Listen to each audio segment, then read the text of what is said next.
The Unknown. I'm your host, Tina Tarryk, and with me today are Reverend Carl Hewitt, founder of Gifts of the Spirit Church and medium. Welcome, Carl. Thank you. And Sidney Schwartz, school teacher from Hackensack, New Jersey, and mediumistic Bible researcher. Welcome, Sidney. Thank you. This series of shows really is my opportunity to interview Carl and Sidney about a book that they have co-authored. The book is titled My First Encounter with an Angel, Revelations of Ancient Wisdom. And this book, as I've mentioned in other programs, is the cornerstone of this show. And during this show, we have created a different series of shows within a show that cover gifts of the Spirit. Our show today is titled Gifts of the Spirit Part 6. But before we dive into that, what I want to do with our audience is bring them up to date with somewhat of a recap about the different types of gifts of the Spirit. And through some of the information in this book, I've put together two categories of gifts of the Spirit. Gifts of the Spirit can be both mental and physical, as I understand. And some of the aspects of mental gifts of the Spirit we have covered in previous shows, and we will continue to cover in shows to follow. And those are, if you'll recall, clairaudience, which is the ability of a person to be able to hear Spirit speaking to them. And from time to time, I will be looking to Carl and Sidney just to be sure that I have understood what we've covered to date. Clairvoyance, which is the ability to see Spirit with use of what we'll call a third eye type of an effect. Or the spirit eyes. Or the spirit eyes, thank you. Or seeing visions of Spirit. Okay. Prophecy, which involves being able to see into the future or predicting those things that will be happening. Dreams, which we haven't spoke about yet, but I think most of you understand what we mean when we talk about dreams. In your sleep, you may possibly receive messages. Trance, when an individual such as Carl, Reverend Hewitt, if you will, is almost asleep at one point, and Spirit will use his body or his voice box to communicate to other people. Automatic writing, which we talked about in our last show, which involves a person having the ability to write or even draw through the use of through Spirit using their body. Psychometry, which we haven't discussed yet, which we will be getting into in further shows, is the ability to hold an object that belongs to somebody and pick up the energy or vibrations from that object. And then we have the category of physical gifts of the Spirit. And one of those we will be discussing tonight, and that is of levitation, which for most of you might be relatively obvious that levitation is a person's body, or, correct me if I'm wrong, an object that's lifting off of the ground. Yes. Dowsing, that we spoke about in a previous show, which is the ability to find water or possibly directions or geographical locations with objects. Apports, which is something we've yet to discuss, which is actually the creation of, could be an object, food, some type of an item out of seemingly thin air. Yes. And we will be discussing that. And then materialization, which we will also be discussing, and it appears to be the materialization is the ability for Spirit to appear in front of us so that we can actually see them, and they would appear to be in a physical form. Yes. So with that, we have one more, which is referred to as direct voice, which from what we've discussed is different than trance in the sense that a medium, such as yourself, Carl, for example, would have an entity use your voice box Not to necessarily. communicate? Direct voice is where spirit will speak, and people without the gifts of the spirit can hear it. Okay. Physical people will be able to hear the voice of the spirit. So it doesn't have to go through a person's physical body to do that? No. Okay, so thank you for that clarification. So that voice would be heard like we'd be sitting in a room and listening to speakers. And we Yes. would just hear this voice. Disembodied voice. Okay, and then I see trumpet mediumship, and that's very interesting to me. I can't wait till we discuss Right. that. Trumpet mediumship is actually hearing the voice of spirit through a trumpet, Yes. or a trumpet-like object. Right. Okay, so if you're with me, one of the first gifts we're going to be discussing is levitation. And what I'd like to do is I'd like to refer to the book, My First Encounter with an Angel, to put forth the definition of levitation.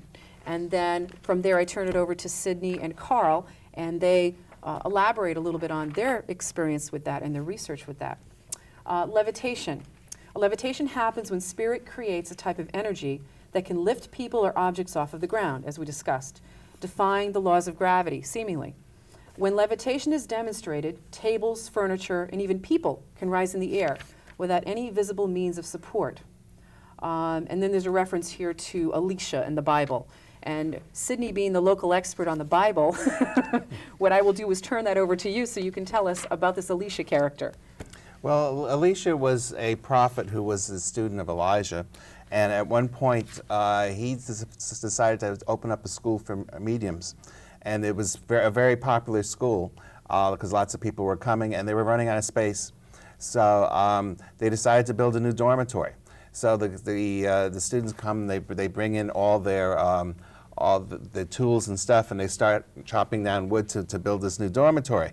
And as they're working, one of the students, he's using an axe, and all of a sudden on one of his swings, the axe head comes off the handle, and it lands in the middle of a lake. And the student was quite concerned, became very upset because it was a borrowed axe head, and of course in those days the tools were very expensive. And he didn't know what to do because he didn't know how to retrieve the tool and make it whole. So so Elisha says, "Oh, no, don't worry about it." And what he did was he said, "Give me a stick." And he held the stick for a while, and then he threw it into the water. And when he held it, he magnetized it, and that energy helped the axe head to come to the surface. It levitated through the gift of levitation, which is one of the physical gifts, and it says that the axe head floated. In this one, it says in verse 7 in chapter 6 of the 2 Kings, it says, "Pick it up." It says, and it brought the iron to the surface. The iron was the head. Many Bibles say that it swam, and the axe head swam. So basically what happened, because they had no way to understand this. I mean, how are you going to get a piece of iron to come from the bottom of a lake to the top? Okay, it had to swim. So because many people didn't understand the gifts of the Spirit. But what actually he did was the gift he demonstrated the gifts of levitation. And he said, quickly go get the axe head, and he did, and they put the axe together, and they continued building. So, and this is, again, in the Bible. So what happens what happens in biblical times still can happen today, and people just can do the levitation. So now Elisha appears to have some of the same abilities that Jesus had when we've referred to Jesus in other areas throughout this program. And I have two thoughts. First is, how come we don't hear much about Elisha? And the second is, you said that some of the Bibles, the versions of the Bible, translations, talked about the head floating.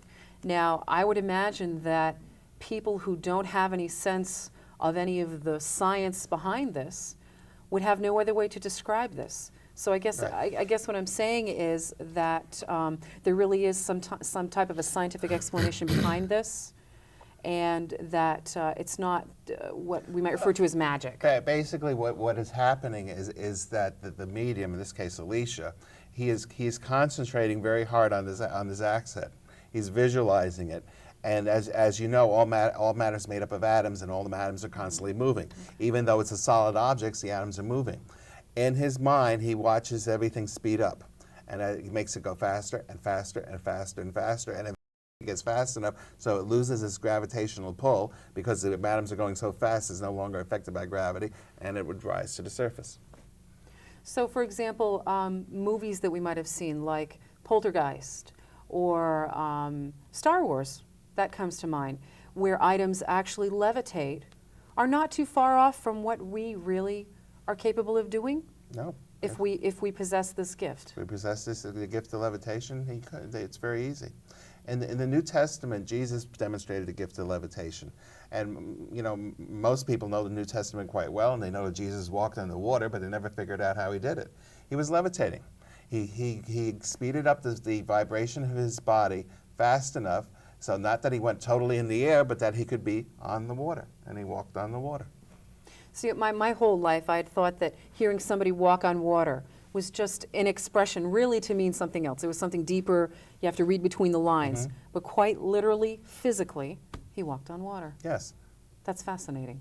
Why have we never heard much about Elisha doing these types of things in comparison to Jesus? We don't necessarily hold this person up on a pedestal, yet he appears to have some of the same gifts. Well, go ahead. Well, Elisha was a student under Elijah, and Elijah did some of the same things that Jesus did. This is what surprises me as a minister, that I have, on all the travels that I've done, I have never seen a church that would say Elijah Christ Church.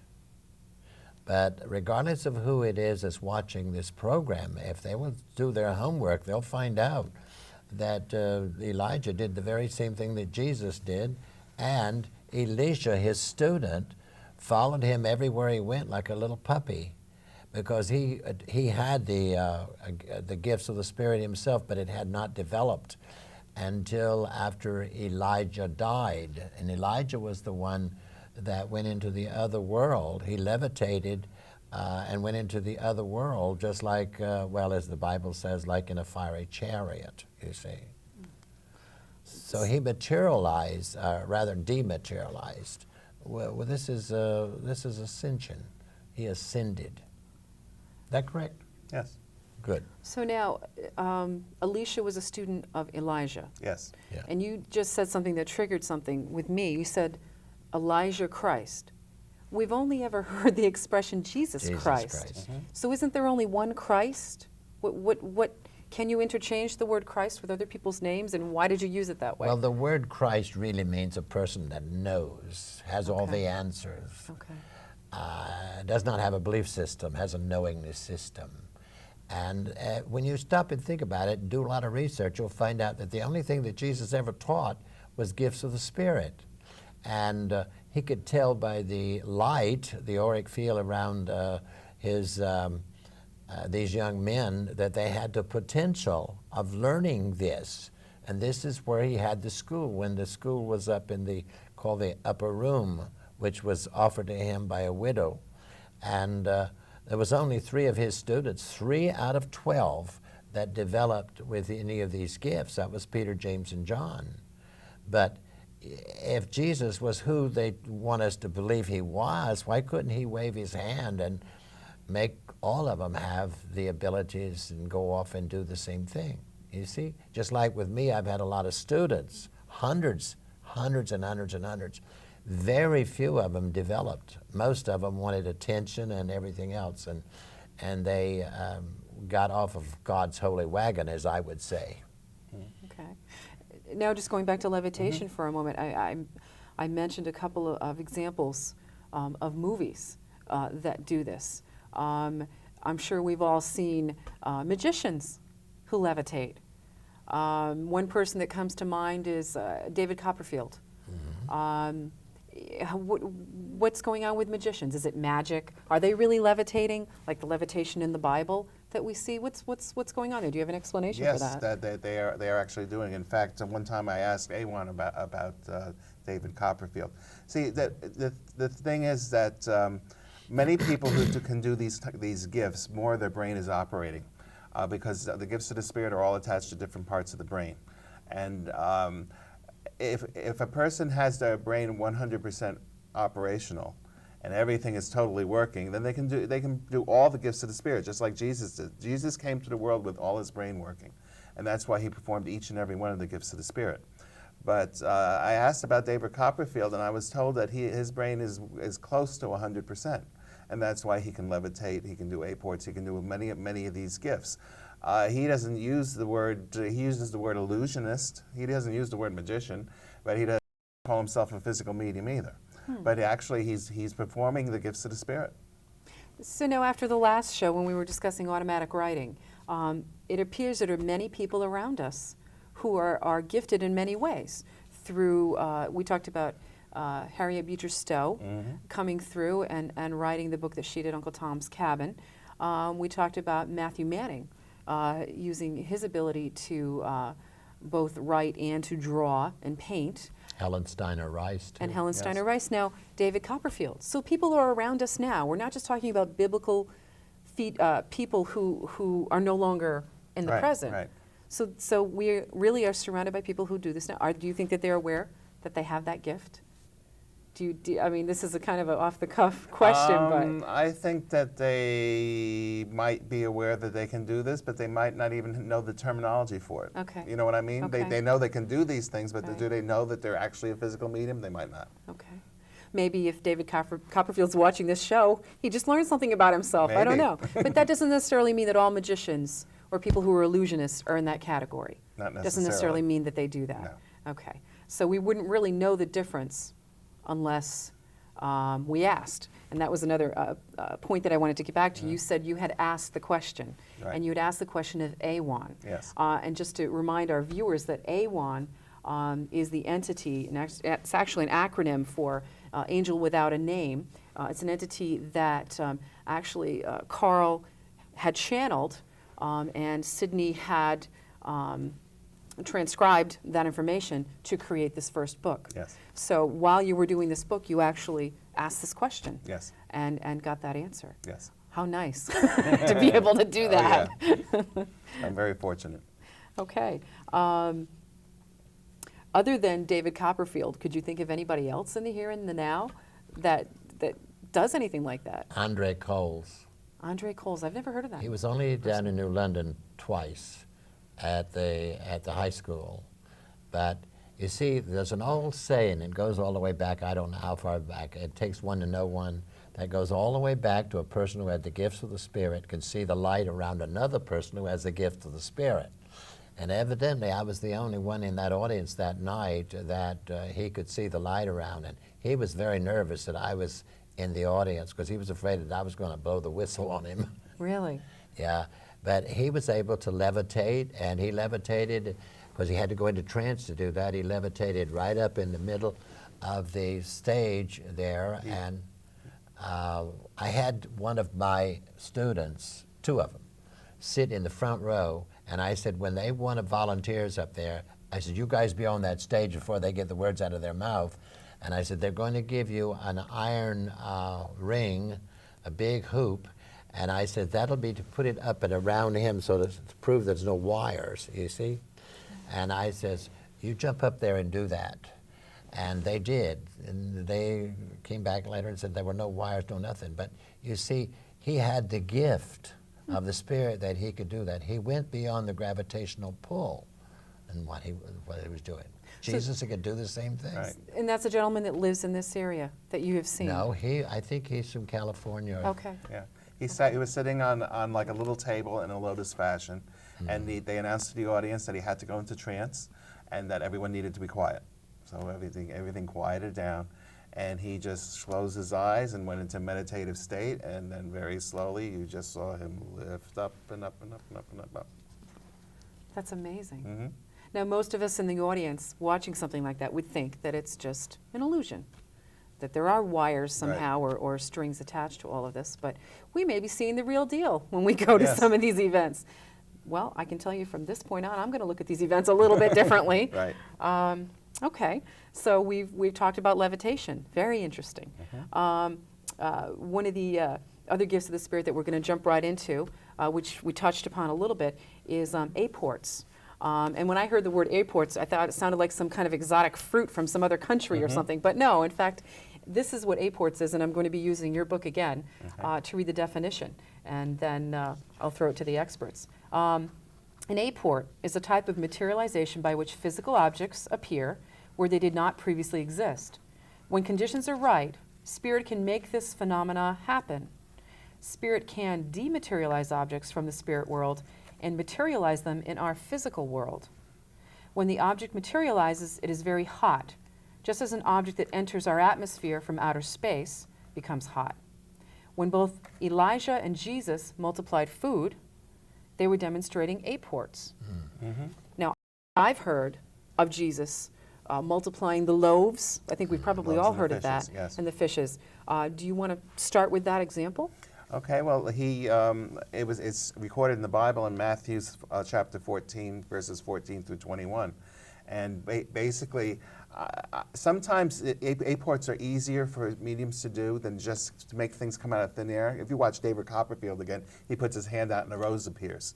Or he pulls coins right out of the air. So he's doing aports. He's doing aports. Okay. But for some mediums, it's easier if they have something to start with. So in this case, Jesus had two loaves and 2 fishes. And through the gifts of aports, he was able to make more of them. He multiplied the food, but he made more of them appear. Okay? Elijah did the same thing in 1 Kings 17, 7 through 6. Elijah.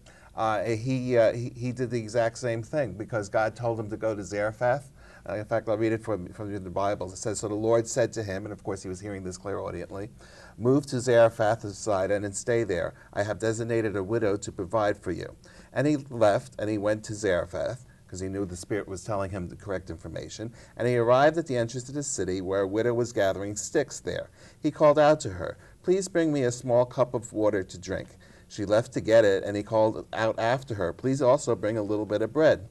And as the Lord your God lives, she answered, "I have nothing baked. There is only a handful of flour in my jar and a little oil in my jug. Just now I will collect a couple of sticks to go in and prepare something for myself and my son, and when we have eaten, we shall die."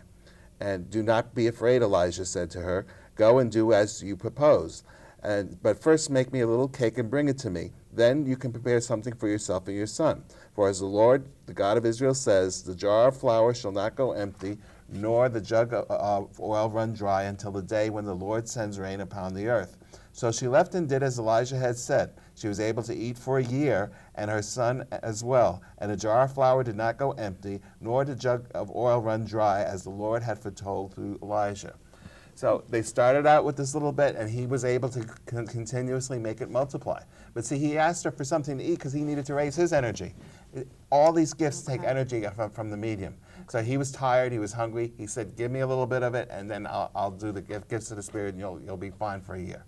Now that also reminds me of times when Carl is, once we've completed some of these shows, is very drained and very tired afterwards as well. Right. So that really ties into that. Right. See, Elijah multiplied the food, his student Elisha did it, and so did Jesus. Elijah also, it goes on, if you continue reading in this chapter, this woman's son died, and he brought her back to life, just like Jesus brought Lazarus back to life.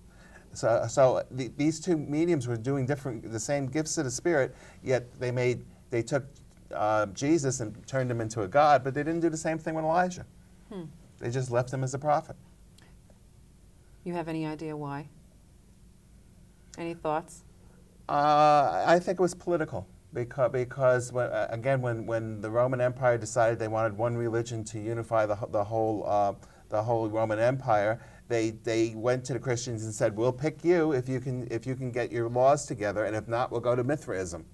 So that's when they all gathered in 325 in the town of Nicaea, and they created the Nicene Creed, and they got all their rules to be the same. Because before that time, there were 7 churches all throughout Asia Minor and the ancient Near East, and they were all doing different things. So this way, it all became uniform, the way Constantine wanted. So Elijah is doing the same things as Jesus. Exactly. He's running parallel with him. Exactly. And with the information that you just gave me in the few minutes that you did, I have 100 more questions just on the council at Nicaea and how many other religions were there at that time, and religions in general. But I guess we'll dive into those in other shows. The interesting thing that Did you want to say something, Carl? Excuse Yeah, me. I wanted to remind the viewers that in the Bible, when it said, "And the voice of the Lord came to me," not to confuse the people so that they'll think that that was Lord Jesus that was talking to them. They used the word Lord out of respect for the person they could not see in the other dimension, because you've been in my presence enough, you've never heard me say, "The Lord just told me to tell you this." No. Understand? Yes. I don't do that because I know better, you see. But Christianity, they wanted people to think there's only one Lord, and that Lord was Jesus. You see what I mean? Okay, And- so they eliminated the other people Yeah, exactly. who had the same abilities, the same gifts, Exactly. because it's easier to focus on one person in Yeah. in worshiping or Yeah. okay, and following. I see. Now, are there any other examples of aports you can think of? That's Well, a very good one with the. Carl with and the I have robes. both been to seances where we have received me. aports. In fact, I have one right here that I received. This shell was given to me by Spirit. It appeared in the seance room after the seance was over. I was told that the aports were coming forth, and at the end of the seance, this shell, which is carved and everything, was right there. So, and Carl, why don't you tell the story about the wedding ring that happened? Okay, I went to a seance. It was down in Florida, and it was all mediums. There was no outsiders. But then there was a man that came down there, a friend to one of the mediums there. The medium was from Canada. And this man that came down, he was just torn apart because he'd lost his wife, and he just could not believe, because they were very close. And so what he did is, just before they closed the casket, he took his wedding band off and put it on the finger of his wife. And of course she was buried, and he still couldn't accept the fact that she was gone. So he came to the seance. I was right there. And that was one of those nights that they had using the trumpets. And when the trumpet came around to him, we all heard this noise, clunk, clunk, clunk, clunk, clunk. And the voice had just said before that, cup your hands. He did, and when the lights went back on, it was the exact ring that he had took off his finger and put on hers, with the initials and everything inside of it. That man, he cried, he laughed. It was the happiest night of his life to know that she was still alive in another dimension. Wow. Now, I've been sitting here for the past few minutes, and I've seen this object, if you don't mind, on the table, and I said to myself, well, there'll be a reason why we discuss it. I don't know why, but if anybody could see this and see a close-up of this, this is not the kind of shell you would find by the side of the ocean. No. There's a beautiful engraving. It looks like almost like a dragon on here. I don't know if that's a moon or a sun or what that is, but this is not anything I've ever even seen at a store that's produced. This is a phenomenal piece. And now you just talked about a ring that came through a trumpet. Now, we haven't talked about trumpets yet, but we're going to be discussing that Yes. in an upcoming show. But a wedding ring, that's fantastic. Yeah. Phenomenal. They took That's something almost unbelievable. They took it from within inside the casket and transported it and put it in the seance room. You know, unfortunately, I think for a lot of us, a lot of these things are difficult for people to grasp unless they actually see them. Remember, Jesus said many times to the people, if you only had the eyes to see, meant second sight. There's a lot of people that have second sight, but they do not want to accept it. He also said in the 14th chapter, John, what you see me do, you can do, and even greater things shall you do. Greater things. And that's why mediums can do the same gifts he did. Thank you. And we will be doing greater things with this program. Unfortunately, that's all the time we have tonight for Gifts of the Spirit Part 6. Thank you, Sidney, and thank you, Carl, welcome. for joining.